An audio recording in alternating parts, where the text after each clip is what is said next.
Hello everyone, my name is Andrew Saliba and I'm an applications engineer under the structures group here at DRD Technology. And in this video we will discuss HPC and Ansys Mechanical. The objective here is to provide information on HPC usage in mechanical, as well as show some best practices to help Ansys users use HPC or high performance computing effectively, as this is a very valuable resource that can be wasted if not careful. Here we have a model serving as a benchmark. It was solved in a static analysis, has nonlinearities within the model, and has a mesh count of 1.06 million nodes. A machine such as a workstation will have a specified core count, and what you will notice is that as you increase the number of cores being utilized, you will decrease the time it takes to solve a given analysis. For example, when using 4 cores here, this simulation takes around 15,000 seconds. But with 120 cores, it solves 5 times faster at 3,000 seconds. And this is where HPC comes into play. Ansys solver licenses allow a base of 4 CPU cores to be used. Anytime a user would like to utilize a core count greater than 4, they will need to use HPC licensing. Ansys constantly works to improve solver distribution and speed when utilizing multiple cores, making HPC a valuable resource. Just to note, Ansys Mechanical can use GPU processors for solving. However, this presentation will focus only on CPU computing. As you saw from the previous slide, when more CPU cores were utilized, the solve time greatly decreased.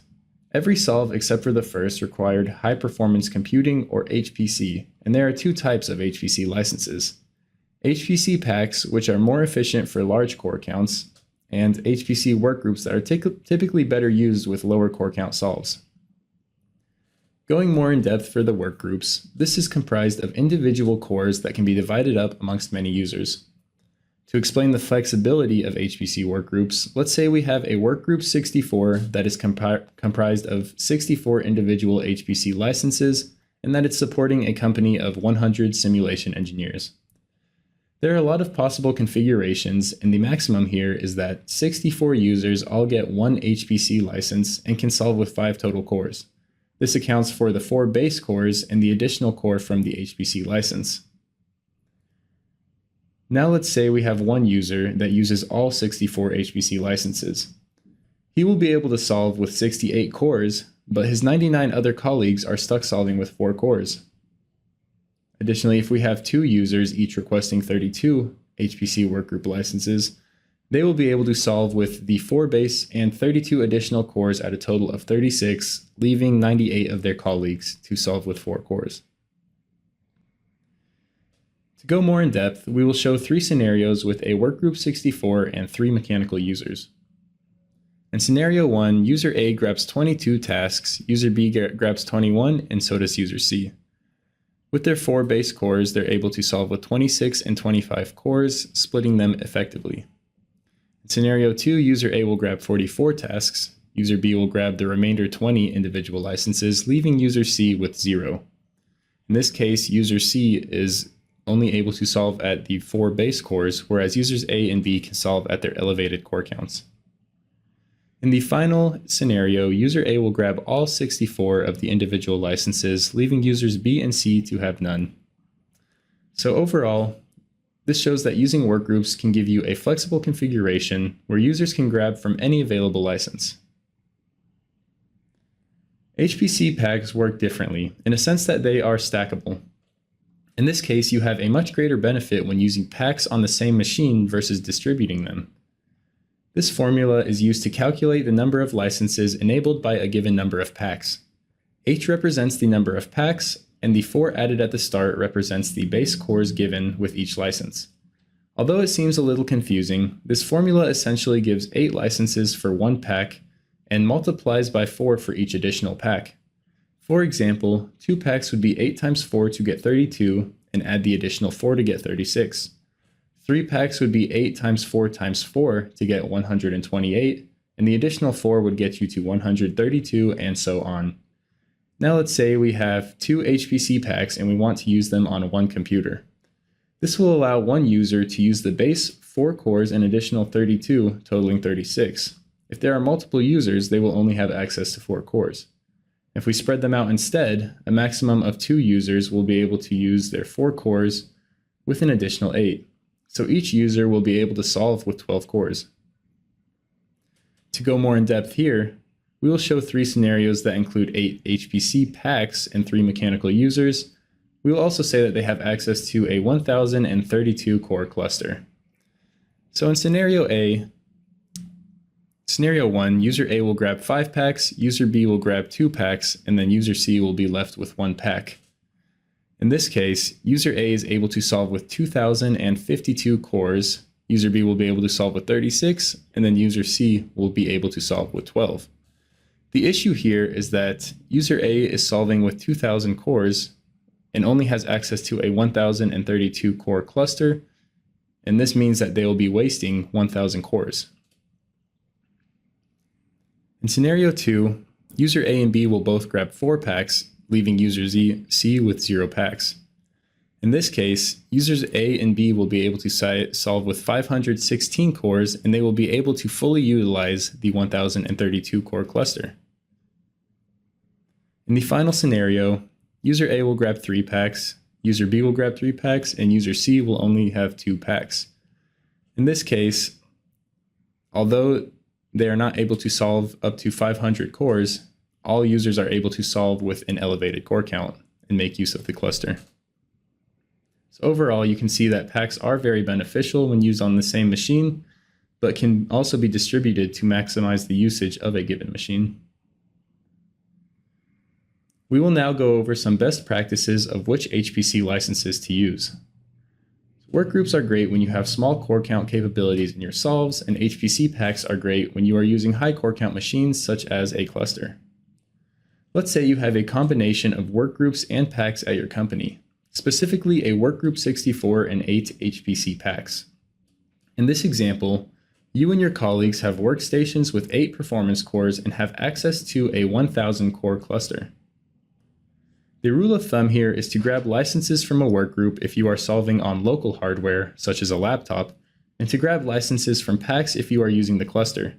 We find that 2 packs or 36 cores is sufficient when solving with most models.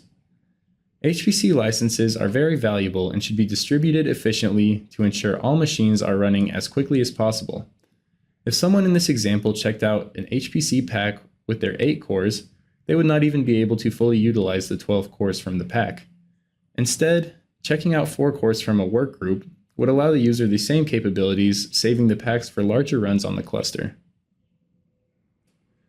When using laptops, the total number of cores may be split between performance and efficiency cores.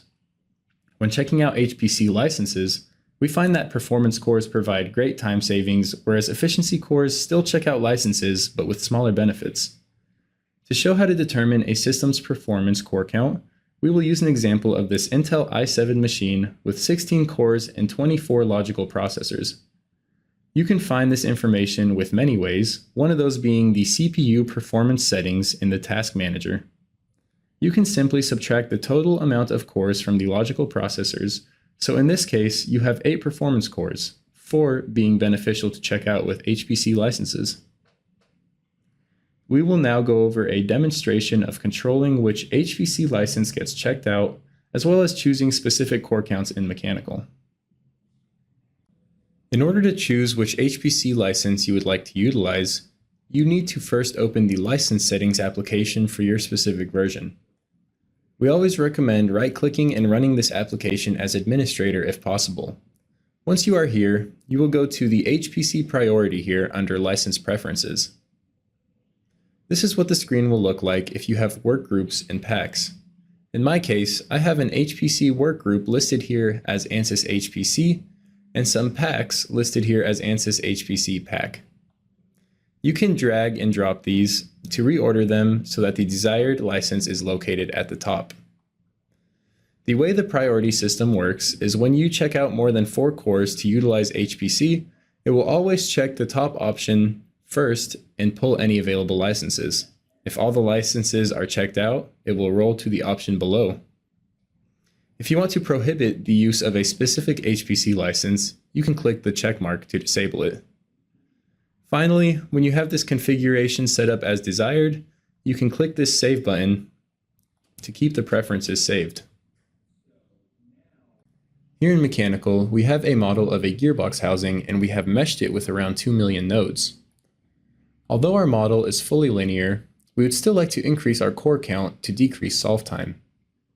In order to do this, we will need to navigate to the Home tab, and here you'll see a list of solve settings. This specific input box is where you can change your core count that you would like to utilize. In my case, I have 16 cores and 22 logical processors. Therefore, I can make use of 6 performance cores. Before solving, you can use this handy resource prediction feature to get a decent idea of how your model will behave. It takes each specific model's degrees of freedom and various settings to predict a ranged solve time based on the number of cores and solver type. You can see here that the direct solver is shown in red, whereas the iterative predictions are shown in blue. You can also see the verbiage next to the table indicating which solver type is chosen for Mechanical. This chart is a handy tool to indicate how each core count could affect the solve, and in this model we can see that it predicts 8 cores to have a range from 0.3 to 3.7 minutes, and although this is quite a large range, you can see that as you increase cores, we do not see much benefit. This is a good sign that 8 cores could be efficient enough for this model. After solving, the solve out has some information of the efficiency of your solve. We can scroll all the way down to the bottom until we see MAPDL statistics. Here we can see information such as the number of cores requested. In this case, we have requested 16 cores, as well as the read and write time from each core. Another handy tool is this element load balance ratio. Now this ratio takes the core with the largest amount of distributed degrees of freedom and divides it by the core with the least amount of distributed data. Therefore, the closer this value is to 1, the more efficiency you are getting out of all your cores. When this ratio increases in number, let's say to 6 or 7, this means that although this is not hurting the solve time, you are not getting a lot of use out of the additionally used cores. Therefore, you are wasting HPC resources by checking out these additional cores. Another handy tool in the solution information is to change this solution output to solution history. Now this keeps track of your most recent solves and gives you some information in a table. Here we can see mesh nodes and elements, solution time, memory, cores, and so on. In our case, we have plotted cores and solution time in this chart. The cores used is shown with the red line and the solution time is shown with the blue line. You can see that when we solved with 4 cores, our solution time was around 2.5 minutes.